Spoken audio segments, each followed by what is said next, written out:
अरे तुम्हारे नुपुर शर्मा ने एक बात बोली जब तो तुम्हारे में बोगलाहट, खड़ा बाल उतर गया। अरे चाइना में तो दाढ़ियां काटी जा रही हैं, जुम्मे पर पाबंदी लगी हुई है, कंसंट्रेशन डिटेंशन सेंटर में रख रखा है।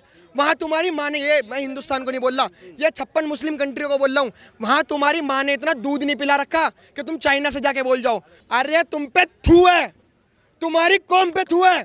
तुम ऐसे लोग हो हमारे देश के साथ नहीं खड़े हो सकते, तो हमारे देश की बदनामी तो मत करवाओ। अगर मेरे धर्म के बारे में, सनातन धर्म के बारे में मेरे दिल्ली एनसीआर के अंदर बोला तो साले घुस के मारूंगा, देखी जाएगी। और भाई मैं हिंदू नहीं हूं, मैं हिंदू नहीं हूं, मैं कट्टर हिंदू हूं। तो हम अपनी नुपुर शर्मा की बहन के लिए हम साथ खड़े हैं। और सबसे बड़ी दिक्कत, हमारा देश झुका तो वैसे है नहीं, लेकिन जो झुका है, जो मानते हैं झुका है, वो नुपुर शर्मा बीजेपी पार्टी के चक्कर में नहीं झुका, वो हम जैसे आप जैसे इन भाइयों जैसे झुका है, क्योंकि हम लोग एकता, हमारे में एकता ही नहीं है। अरे तुम्हारे नुपुर शर्मा ने एक बात बोली जब तो तुम्हारे में बोगलाहट, खड़ा बाल उतर गया। अरे चाइना में तो दाढ़ियां काटी जा रही हैं, कुरान शरीफ की आयतें मिटाई जा रही हैं, जुम्मे पर पाबंदी लगी हुई है, कंसंट्रेशन डिटेंशन सेंटर में रख रखा है। वहां तुम्हारी माँ ने, ये मैं हिंदुस्तान को नहीं बोल रहा, ये 56 मुस्लिम कंट्रियों को बोल रहा हूँ, वहां तुम्हारी माँ ने इतना दूध नहीं पिला रखा कि तुम चाइना से जाके बोल जाओ। तुम अपने भारत या अपने बाप से बोल सकते हो, मोदी से, क्योंकि उसे पता है, 56 इस्लामिक कंट्रियों को पता है कि यहाँ पे कोई साथ एकता नहीं है। इसमें मुगलों ने भी ऐसी राज करा, अंग्रेजों ने भी ऐसी राज करा, और 57 में जब अपना इस्लामिक कंट्री होने वाली है, ये भी राज करेगा। देखो अभी आप सबके मन में ना ट्रेंड चल रहा है कि मोदी हिंदू राष्ट्र बना रहा है, मोदी हिंदू राष्ट्र बना रहा है। गलत, मोदी जी हिंदू राष्ट्र नहीं बना रहे, बल्कि मोदी जी हिंदुओं को सेफ रख रहे हैं। अरे बना तो ये इस्लामिक कंट्री रहे थे, हम तो हमारे दो के नारे हिंदी में लिखे रहते हैं, उर्दू में लिखने की जरूरत है इन्हें। तो भाईचारे की बातें करते हैं, हमारे को माइनॉरिटी में देख के दबा रहे हैं। अरे जो ये मुस्लिम ये जो कहते हैं, ये सब मुस्लिमों को नहीं करा मैं, ये पता सोची समझी प्लानिंग थी। अब मैं आपको प्लानिंग का एक दर बताता हूँ, मैं थोड़ा हिस्ट्री लेके चलता हूँ। 26 तारीख को नुपुर शर्मा ने डिबेट करी थी, मौलाना उन्हें पहले से ही कन्वर्सेशन कर रखी थी अंतरराष्ट्रीय देशों से कि हम ऐसे ऐसे बोलेंगे, पलट के ऐसा जवाब आएगा। जब पलट के ऐसा जवाब आएगा ना, तो तुम हमारे देश पर उंगली उठा देना। हमारे देश के मौलाना, हमारे देश के लोग ये कह रहे हैं अंतरराष्ट्रीय स्तर पे कि हमारे देश पर सवाल उठा देना। ये सोची समझी प्लानिंग थी। आप बताओ, 26 तारीख को बयान था नुपुर शर्मा का, अगले दिन जुम्मा था, ये चाहते अगले दिन भी पत्थरबाजी कर देते, इन्होंने करी क्यों नहीं? इसका भी एक बड़ा रीजन है, इन पे ना तो प्लानिंग थी, ना इन पे व्हाट्सएप ग्रुप था, ना इन पे पेट्रोल था, ना इन पे दारू की खाली बोतलें थी, ना इन पे युवा जोश था, इन पर कुछ नहीं था। इन्होंने 7 दिन की प्लानिंग बनाई, इन्हें पता था अंतरराष्ट्रीय स्तर पे बात करते हैं और हिंदुस्तान को झुकाते हैं। अरे तुम पे थू है, तुम्हारी कौम पे थू है। तुम ऐसे लोग हो हमारे देश के साथ नहीं खड़े हो सकते, तो हमारे देश की बदनामी तो मत करवाओ। अगर तुम्हें लग रहा है कि यहाँ पे शरिया कानून आना चाहिए, तो यार दूसरे देश में चले जाओ ना। इनको योगी से इतनी नफरत क्यों हो रही है? हम 10,000 रुपये लगाने वाले बंदे हैं और 500 रुपये डेली का कमाने वाले बंदे हैं। वहाँ पे कुछ कौम ऐसी है कि 10 रुपये का इन्वेस्टमेंट है, बस खाली एक चाकू का।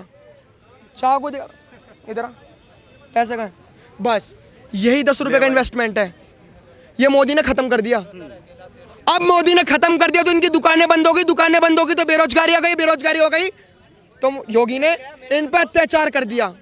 अब भाई इन्हें कुछ नहीं दिख रहा, अब इन्हें 500 रुपए में पत्थरबाजी करनी है। और रही बात, अभी आपको पता है असदुद्दीन ओवैसी पे FIR हुई है, ठीक है। अब थोड़ा इसमें मैं डीप में हिस्ट्री में लेकर चलता हूँ। इस पे FIR नहीं होनी चाहिए थी असदुद्दीन ओवैसी पे, देशद्रोह का मुकदमा लगना चाहिए था। ये AIMIM संगठन से आते हैं। 48 में सरदार वल्लभ भाई पटेल ने इनकी माँ बहन जो करी थी ना, इनकी सोच देखो। ये हैदराबाद को एक अलग देश बनाना चाहते थे, ये पाकिस्तान से जोड़ना चाहते थे। एक ऐसा संगठन, मुस्लिम सारे गलत नहीं होते, लेकिन वो संगठन मुस्लिम था। एक ऐसा मुस्लिम संगठन जो पाकिस्तान के उसमें रहता है, बांग्लादेशियों की सोच में रहता है, वो हिंदुओं के लिए कहाँ अच्छा सोच सकता है? भाई साहब, नो कासिम रिजवी था AIMIM संगठन बनाने वाला, 9 साल जेल में रहा, सरदार वल्लभ भाई पटेल की मृत्यु हो गई, 9 साल जेल निकलने के बाद सीधा पाकिस्तान भाग गया, नागरिकता भी मिल गई। सोचो AIMIM संगठन वो है जिसमें असदुद्दीन ओवैसी है। जो पहले 56 कंट्री बोली थी, 56 देश बोल रहे थे पहले, अभी नुपुर शर्मा पे, वो आज नहीं बोले कोई देश। हाँ, वो क्यों नहीं बोले?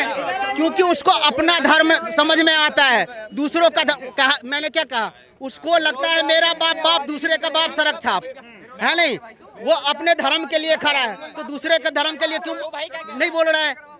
यही रीजन है। मेरा कहना है कि यहाँ पर अगर कोई मुस्लिम भाई है तो मैं इसको ये कहना चाहता हूँ कि अगर तुम्हारे कोई मुस्लिम जात बिरादर और तुम्हारे धर्म के बारे में बुरा बोला जाता है तो तुम एकदम से रोड पे आके खड़े हो जाते हो, या तो तुम लोग कहीं ना कहीं अपने मन के अंदर ठान ले तो इनसे भाई बदला लेना है। तो मैं भी एक बात कहना चाहता हूँ भाई, मैं फरीदाबाद में रहता हूँ, बदरपुर क्षेत्र के अंदर। अगर मेरे धर्म के बारे में, सनातन धर्म के बारे में किसी कटमुल्ले ने मेरे दिल्ली एनसीआर के अंदर बोला तो साले घुस के मारूंगा, देखी जाएगी, जान की परवाह नहीं है। और भाई मैं हिंदू नहीं हूँ, मैं हिंदुस्तानी हूँ भाई, मैं हिंदू नहीं हूँ, मैं कट्टर हिंदू हूँ। जिसने अपनी माँ का आगे बात कर लियो, फाड़ के रख दूंगा भाई, फाड़ करके, अगर मेरे सनातन धर्म के बारे में बोला। जय श्री राम भाई, जय श्री राम। हिंदू मत बनो भाई, कट्टर हिंदू बनो भाई, भारत माता की हिंदू बनो। मेरा एक सवाल आपसे, अलकायदा धमकी दे रहा है, फिर क्या चलेंगे भाई? अलकायदा तो सॉरी भाई, अगर अलकायदा धमकी दे रहा भाई, क्या अलकायदा करें भाई? अब बात एक हमारे देश और धर्म की है भाई, एक ही देश बच रहा है भाई, हमारा हिंदुस्तान भाई। मैं कह रहा हूँ 80 करोड़ हिंदू भैया, थोड़ा अपना ना ये थोड़ा सा खान पीन से थोड़ा अलग होकर के ना, थोड़ा हिंदू धर्म के लिए थोड़ा सा मजबूती बन लो भाई, थोड़ा टीका टूका लगा के निकले करो भाई। मेरा टीका हट गया भाई, ठीक है। मैं आज ना थोड़ा बंगला साहिब गुरुद्वारे चले गया तो मत्था वत्था टेकने में मेरा टीका वहाँ से मिट गया भाई, ठीक है भाई, मेरा टीका मिट गया। तो अगर जिस दिन भाई हमारे देश का 20% हिंदू अगर टीका लगा के निकल गया ना तो भाई ये घबरा जाएंगे, ये टोपी लगा के निकलते हैं 1-2%, घबरा जाएंगे। और भाई मैं एक चीज़ और बोलना चाहता हूँ, ये बोलते हैं कि यार हिंदुओं से खतरा है, अरे मेरे भाइयों कोई आपको हमसे कोई खतरा नहीं है। अगर ऐसी कोई अगर बात भी आएगी ना तो अब जिस कंडीशन पे अगर हम लोग जा रहे हैं, जिस कंडीशन अब इस तरह हालात जो हो रहे हैं हमारे देश के धर्म को लेकर के, अगर 5% हिंदू भी अगर बिगड़ गया ना भाई, अगर आतंकवादी गति भी चल गया तो तुम्हारी ना माँ की टांग हो जाएगी। जय श्री राम भाई। पाकिस्तान में आज हनुमान जी का मंदिर तोड़ा गया है, क्या कहना चाहिए? ये गलत तोड़ा गया भाई, हनुमान जी का मंदिर। मैं पाकिस्तान जा नहीं सकता हूँ, ठीक है। अगर कोई फालतू यहाँ बोलेगा, मैं तो कह रहा हूँ मस्जिदों से ईंट पत्थर लेके निकलते हैं, योगी जी को वहाँ पे बिल्डोजर मस्जिद ही तोड़ देनी चाहिए। नहीं तो बिल्डोजर मेरे को दे तो मैं ही तोड़ दूंगा उस मस्जिद, जिस मस्जिद से निकलेंगे ये, जिस मस्जिद से ईंट पत्थर लेके निकलेंगे भाई, वो मस्जिद हम तोड़ देंगे। जय श्री राम भाई, इससे ज्यादा कुछ नहीं बोलना चाहता। भारत में मैं एक सरकार से कहूँगा यूनिफॉर्म सिविल कोड लाना चाहिए इस भारत में, जल्दी से जल्दी, जितनी जल्दी हो सके यूनिफॉर्म सिविल कोड लागू होनी चाहिए। और हिंदुस्तान के जितने भी स्टेट है वहाँ योगी जैसा सीएम ला के एक बार रखो, चाहे जहाँ मर्जी से पैदा करो, जहाँ मर्जी से लेके आओ। सिविल कोड को तो कई मौलाना कहते हैं कि वो इस्लाम के खिलाफ लगाने, मौलाना गया तेल लेने। यूनिफॉर्म सिविल कोड लेके आओ, तुम पावर में हो, तुम्हें वोट मिलेगा और 100% पास होएगा। जो मर्जी, जैसे किसान बिल लेके आए थे वैसे लेके आओ, उसको पास करवाओ।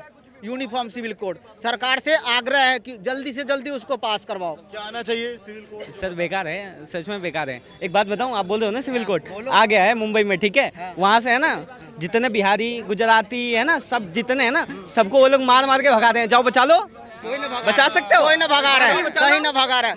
वो सिक्योरिटी नहीं देती, वहाँ की गवर्नमेंट सिक्योरिटी नहीं देती। वो पॉलिटिक्स है। दिखा दूं मैं बताता हूँ बिहार का एक आदमी था, मैं बताता हूँ बिहार का एक आदमी था, उसको 12 दिन तक पकड़ के उसको कुत्ते के जैसा मारा, उठ नहीं पाता था। मैं बताता हूँ, वो बिहार गया तो क्या बोला मालूम है? बोला मैं यहाँ मराठी लोगों को मारूंगा। क्यों बोला? वो पागल तो है नहीं ना। अब ऐसा सीएम नहीं है ना, वहाँ योगी जैसा सीएम नहीं है ना। वहाँ फडणवीस को लेके आओ, फिर देखो कैसे भगाता है, किसमें दम होता है।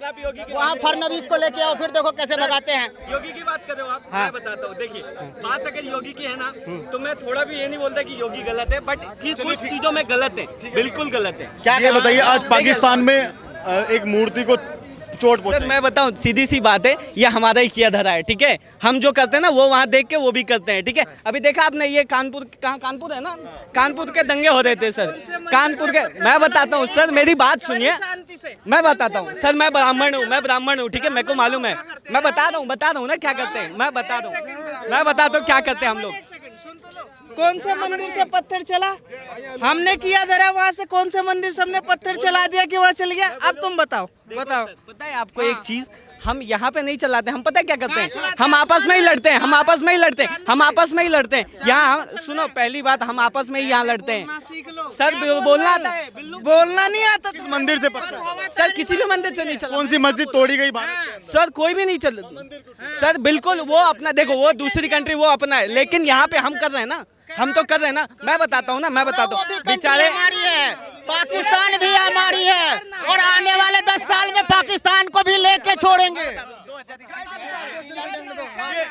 इनका कहना है जो पाकिस्तान में जो मंदिर टूटा है वो यहाँ का रिएक्शन वहाँ पे है, ये कह रहे हैं कि हम ऐसा करते हैं। भैया जो हिंदुओं का यहाँ पे हो रहा है, तुम कतर की गोद में जाके क्यों बैठे हुए पहले ये बताओ। जब एनआरसी और सीए का मुद्दा आता है तब तो ये कहते हैं कि बांग्लादेशी पाकिस्तानी से हमारा कुछ लेना देना नहीं, और आज कतर की गोद में जाके बैठ गए। बेटा कतर वो ही है, मैं हुसैन की जो नंगी तस्वीरें बनाता था ना, जो नागरिकता दी है, ठीक है, तुम कर लो कितना भी, हमें पता है, हम तुम्हारे दर्द समझ सकते हैं। अबे तुम हमसे ही तो, डीएनए भी तो तुम्हारा हमारा ही है, ठीक है। अरे भैया जो भी हो, मैं कह रहा हूँ सुनो मेरी बात, अगर ये तोड़ा गया है, मंदिर तोड़ा गया है, मोदी जी को तुरंत एक्शन लेना चाहिए और डंडे ऐसे बजाने चाहिए योगी वाले। डंडे जब पड़े ना इनकी आवाज में और मियां खलीफा की आवाज में कोई अंतर ना रह जाए, ऐसे डंडे पड़ने चाहिए ऐसे। अरे भाई मोदी सरकार है यहाँ, जब तुम्हारी बजा सकती है तो वहां पे पाकिस्तानियों की भी बजा सकती है। जो गलत करेगा वो भाई पिटेगा, जो गलत करेगा पिटेगा। मोदी बिल्कुल गलत नहीं कर रहा, आप खुद देखो आज सब रो रहे हैं। आज पता क्यों रो रहे हैं? हमारे माँ बाप कहते हैं कि भैया इनके जाति बिरादरियों में कुछ नहीं रखा, अपना काम करो, कमाओ और खाओ। आज देखो हिंदुस्तान के ऊपर 56 इस्लामिक कंट्रियां हैं, डर देखो डर। और सबसे ज्यादा आप झूठ बोलते हो, लड़ाई करवाने वाले आप लोग, मीडिया वाले और पप्पू। आप लोग कहते हो माइनॉरिटी में है मुस्लिम, कहाँ है माइनॉरिटी में? मेजोरिटी में 190 करोड़ मुस्लिम है, हम कितने 100 करोड़। तो माइनॉरिटी में कौन हुआ पहले बताओ? माइनॉरिटी में तो हम हुए। अरे हम अपने देश में सेफ नहीं है। 196 कंट्री है, कोई एक ऐसा देश बता दो जो हिंदू का देश हो। मैं बता दूंगा 56 इस्लामिक कंट्री, 57 में अपना देश होने वाला है, होने वाला है भाई, होने वाला है। अब भी जाग जाओ मेरे भाइयों। देखो मेरी बात सुनो, बीजेपी ने ना बहुत मतलब अच्छा कदम सोचा है। इससे मैं पता क्या समझता हूँ कि जो मोदी है ये खाली हिंदू नहीं करता, ये सभी धर्मों को लेके चलता है। पूछो क्यों? सऊदी अरब से पेट्रोल आता है, बहुत जगह से पेट्रोल आता है, मुस्लिम कंट्रियों से भी बहुत चीज आती है, कोयला। इसने दिमाग लगाया है कि इनकी 100 में तो फट रही है, इनकी 100 रुपए में तो फट रही है पेट्रोल में, अगर इन्होंने बंद कर दिया तो इनकी और फट जाएगी।